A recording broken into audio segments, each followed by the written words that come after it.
probably wondering why I'm working with clay. Well, it's part of a home pottery kit. I opened this up yesterday, finding things from toolkits to paint to directions for this project. So apparently, the most important part that I noticed is that it used around half a bag for at least one of these trinkets. So that means I'm making two. One for my sister and one for my niece. So it's the next day and it's time to mold the clay. I just got home from work and I still need to do the clay stuff. So I'm gonna do that in a pinch. While I'm doing that, I'm gonna do my laundry as well, which is gonna take around 2 hours. So that should give me about time to just shape it. Hopefully it doesn't like fall in the car, but I'm bringing it to my cousins. We'll see what happens then.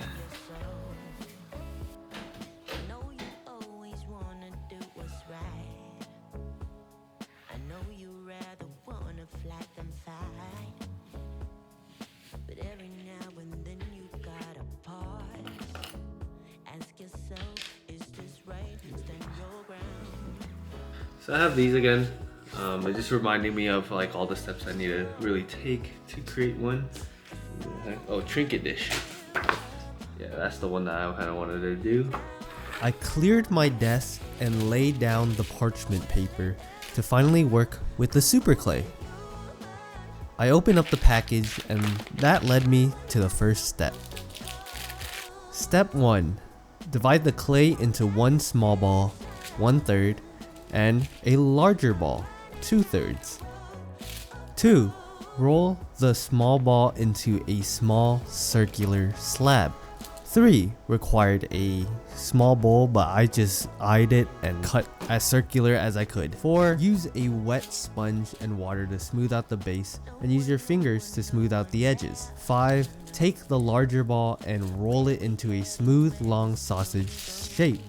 So I've completed my first key tray and I was deciding to do something else for the second one.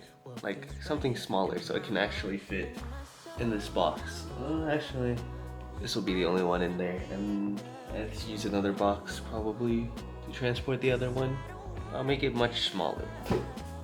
Okay, I have completed my key tray and I'm thinking of doing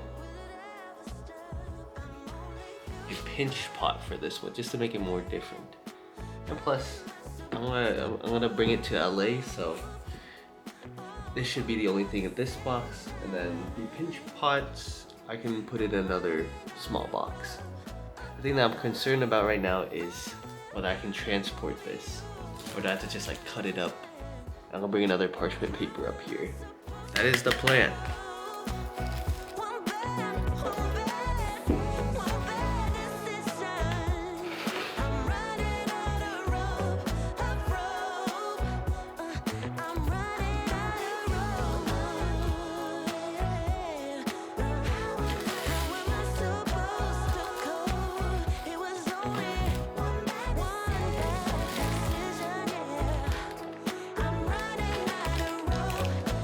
I packaged up the clay trinket and the pinch pot into separate boxes and cleaned up my station and all the unused clay.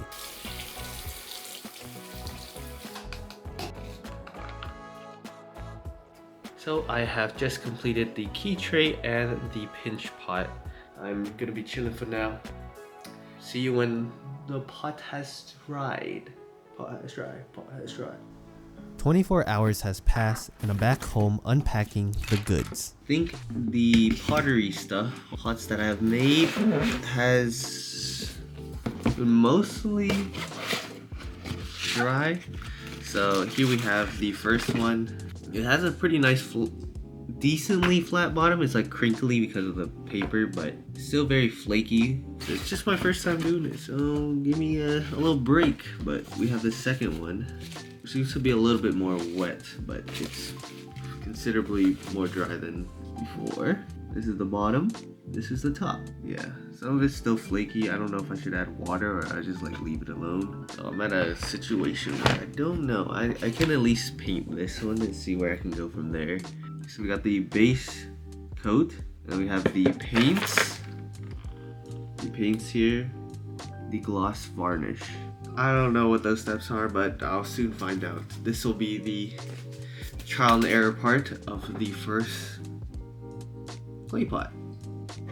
And just to put it in context, we had a little party today for my sister and my niece, and these aren't dry, so I couldn't give it to them. So I'll just probably give it tomorrow, or either, I don't know. At least I'll give this one tomorrow, just to say happy birthday. Oh, see. At this point, I was very much tired, but proceeded with coating one of the clay molds with a white base coat. Okay, time for plan changes, because I'm pretty much tired. I'm doing a bunch of stuff all day, especially being in the sun. I don't know why that makes me more tired. What I'm gonna do now is just put base coats on both of them and let it just dry overnight. I'll do that real quick, and then I'll take a snoozer into the morning, and hopefully it'll dry by then. I was on the brink of sleepiness, but still was able to coat the clay trinket before hitting the lights. Good morning. I have a bunch of tools that I haven't used yet that I'll try on this pot. Alright, the paint is pretty much dry, so I'm just gonna carve out the sides and see how this tool works, but we shall see. Well, I'll paint. I'm trying to get inspiration right now through my laptop, so I'm just going on a limb here. I ended up trying my best to make the pots look good, and in the end, the results were satisfying enough. This is an experience and a half, but I would love to do it again.